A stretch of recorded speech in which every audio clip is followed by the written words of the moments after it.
realizar la producción?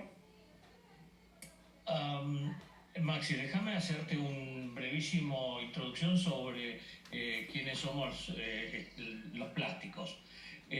Los plásticos somos casi unas 3.000 empresas que trabajan en el país, un poco menos, que trabajamos directamente con cerca de 50.000 trabajadores.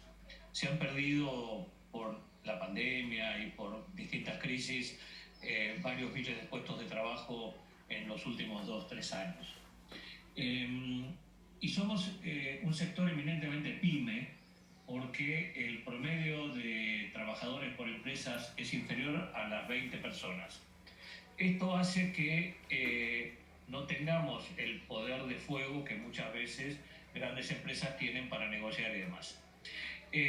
Las materias primas plásticas están dolarizadas acá y en todo el mundo desde siempre.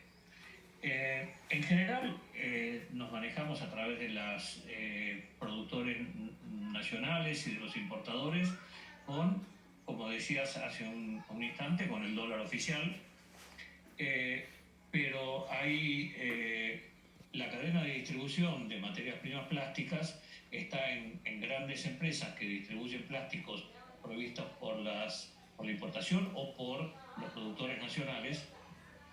Y a mí no me consta, sinceramente, que ahí es donde haya una diferencia en los valores. Sí ha habido aumentos por la diferencia del valor del dólar, que se sigue apreciando el dólar oficial. Sí también hubo aumentos de materias primas a niveles internacionales. También hay algún problema de desabastecimiento en algunas materias primas, no por voluntad de los productores, sino porque esta pandemia ha hecho que caigan muchas actividades, entre ellas la de refinería y demás, entonces hace que haya menos insumos para proveer algunas o fabricar algunas materias primas plásticas. En el medio de todo esto y con una brecha cambiaria tan grande, siempre hay gente que se aprovecha, pero sinceramente a mí no me consta que que esté sucediendo esto.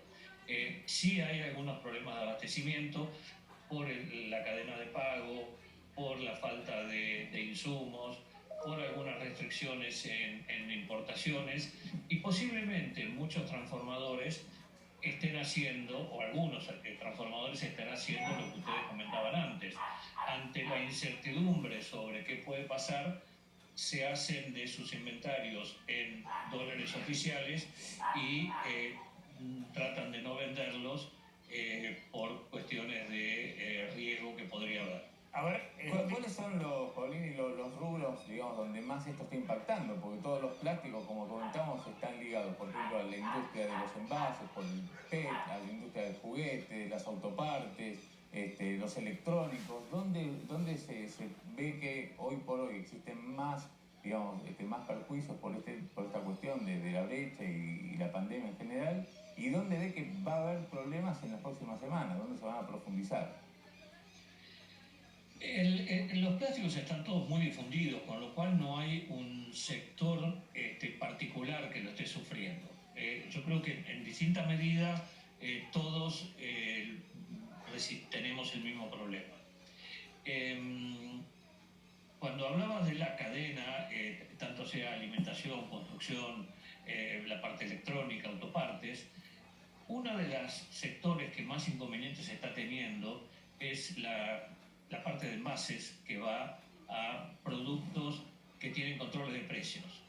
Entonces, esto lo estamos viendo y con determinada preocupación, porque no es que por causa de la pandemia, que los plásticos han ayudado mucho en la protección y los envases plásticos en particular, pero hay también una caída de la demanda porque ha habido una caída de los ingresos, y los controles de precios hacen que a un productor le autoricen un aumento del orden del 3%, cuando solamente por diferencia cambiaria del oficial ha habido mucho más que eso en los últimos 7-8 meses, y entonces se encuentran con problemas para proveer de insumos.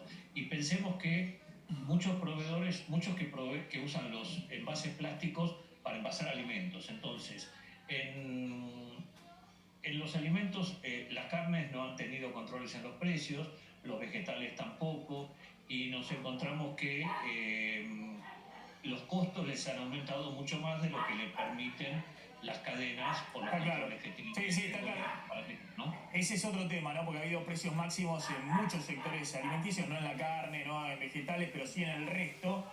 Y como usted dice, como pasa también...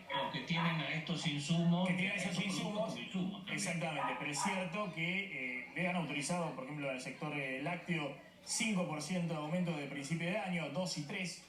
Y el tipo de cambio oficial y la inflación ha sido del 23% en los primeros 9 meses. Entonces, también hay sectores que empiezan a ver el tema de la limitación de esos precios máximos. Pero bueno, vos tenías, a ver, más allá de la pandemia, digamos, porque acá el tema era la brecha cambiaria, claro. Si esto está generando o no problemas de especulación, de desabastecimiento y demás. Lo que dice Paolini, que esto no es generalizado en el sector del plástico, claro, que puedas haber vivos y especuladores, pero que no está generalizado. Lo que pasa es que, por ejemplo, en el sector de la alimentación lo que se está viendo es que hay demoras en las entregas, ¿no? De aquellos productos justamente que están más dolarizados, como acá contábamos, el aceites, arroz, harina. En el sector de los plásticos también se ve esto, digamos, que hay demoras en las entregas, faltantes, aumento de precios, digamos, ya para el consumidor.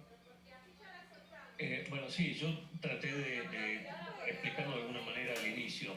Tenemos problemas de abastecimiento porque no todos los distintos tipos de plásticos que se usan, o todos los grados, se producen localmente. Entonces, algunos de estos son de importación.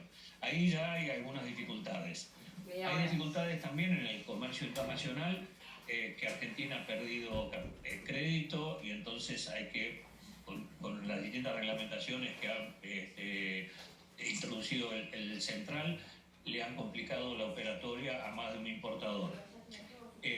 A su vez, la caída de la demanda general en el mercado interno ha hecho que se produzcan menos nafta, menos derivados de la nafta que se usan como insumos para la petroquímica. Entonces ahí tenemos también un problema de abastecimiento en algunos grados de materiales por falta de insumos. Está bien, pero cuando ustedes piden insumos, no sé, a las petroquímicas y demás, no tienen problemas de abastecimiento.